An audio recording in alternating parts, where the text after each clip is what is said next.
Hello नमस्कार, welcome to Kargil news India में आस्था शर्मा। तो आइए आज की बड़ी खबरों पे नजर डालते हैं।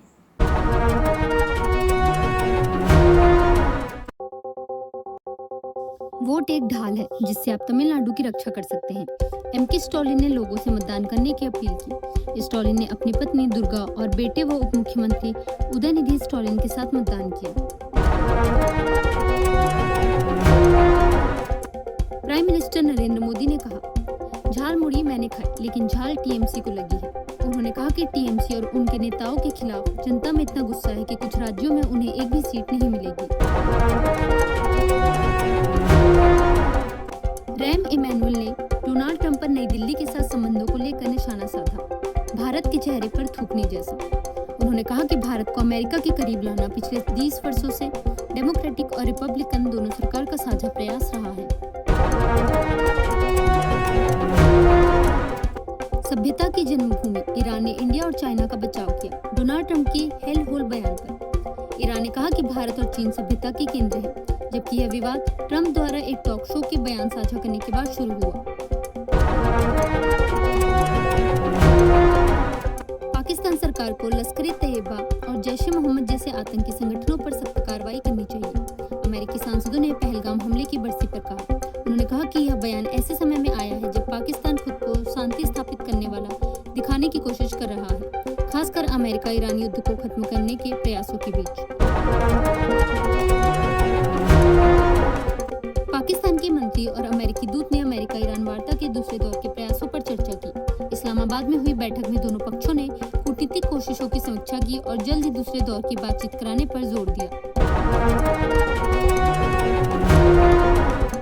आर्कियोलॉजिकल सर्वे ऑफ इंडिया ने कोणार्क सन टेम्पल में 100 साल पुरानी ब्रिटिश काल की भरी गई रेत को हटाने के लिए ड्रिलिंग शुरू कर दी है।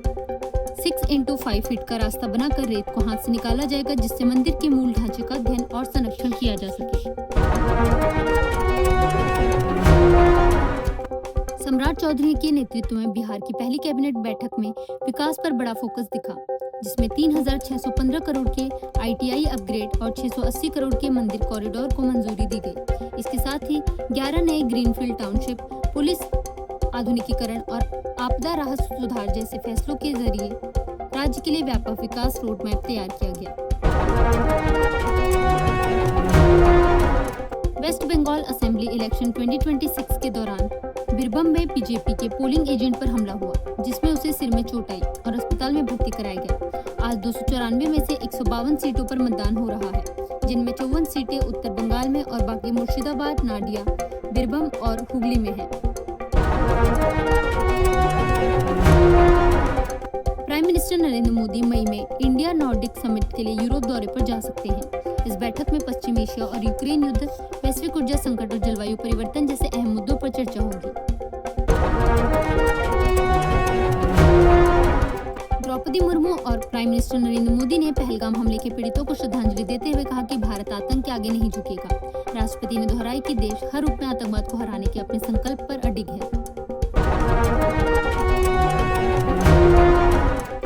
राजनाथ सिंह ने जर्मनी दौरे के दौरान रक्षा सहयोग से जुड़े समझौतों पर हस्ताक्षर किए और उच्च स्तरीय वार्ता की। दोनों देशों ने सामरिक साझेदारी के तहत सैन्य से सैन्य सहयोग को और मजबूत करने की प्रतिबद्धता दोहराई। कश्मीर वैली के कई इलाकों में एयर रेड ब्लैकआउट अभ्यास की घोषणा की गई है। Civil defence Jammu and Kashmir द्वारा पूरे हफ्ते में यह मॉक ड्रिल आपात तैयारी और सुरक्षा प्रशिक्षण के लिए तैयार की जाएंगी।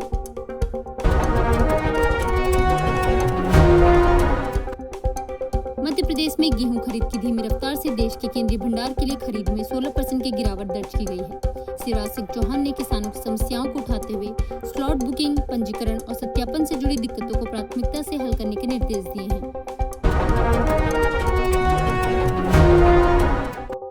यूनाइटेड स्टेट्स और यूरोपियन यूनियन ने इंडिया के साथ पहलगाम आतंकी हमले पर एकजुटता जताई।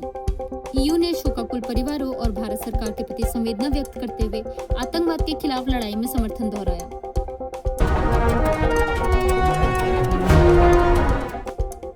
भारत सरकार ने स्ट्रेट ऑफ हॉर्मज में ईरान द्वारा फायरिंग का सामना करने वाले भारतीय तेल टैंकर सनमार हेराल्ड के भुगतान करने के दावों को सिरे से खारिज कर फेक न्यूज बताया।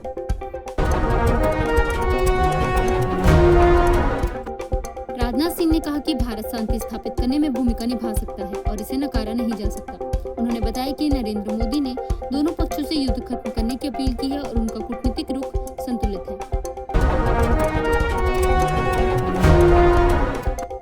ईरान के विदेश मंत्रालय ने पाकिस्तान के मध्य पूर्व युद्ध खत्म करने के प्रयासों की सराहना की। साथ ही प्रवक्ता इस्माइल बघई ने कहा कि ईरान हर खतरे और हमले का सामना करने के लिए पूरी तरह तैयार है। अब्बास अरागची ने कहा कि युद्ध के परिणामों की जिम्मेदारी हमलावरों पर है। इशारा अमेरिका और इजराइल की ओर किया गया। इसी बीच इजराइल ने दावा किया कि लेबनान में जिन घरों को निशाना बनाया गया वे हिजबुल्लाह के ठिकानों के रूप में इस्तेमाल हो रहे थे।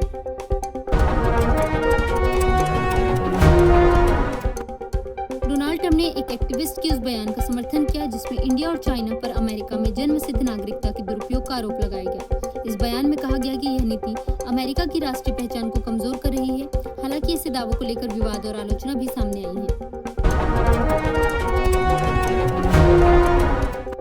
व्हाइट हाउस की प्रेस सचिव कैरोलिन लेविट ने कहा कि युद्ध विराम जारी है, लेकिन ईरान पर आर्थिक दबाव भी बनाए रखा जाएगा। उन्होंने बताया कि यह स्थिति तब तक जारी रहेगी जब तक ईरान वार्ता में अमेरिका को एक एकीकृत प्रस्ताव नहीं देता।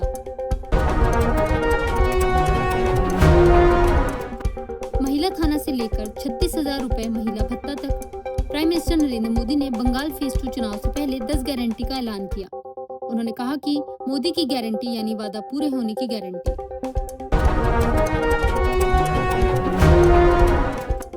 निर्मला सीतारमण ने भारतीय फिनटेक इकोसिस्टम पर माइथॉस के प्रभाव को लेकर बैठक की अध्यक्षता की। बैठक में इलेक्ट्रॉनिक्स और आईटी मंत्रालय, डीएफएस सचिव और सीईआरटी इनके अधिकारी भी शामिल हुए।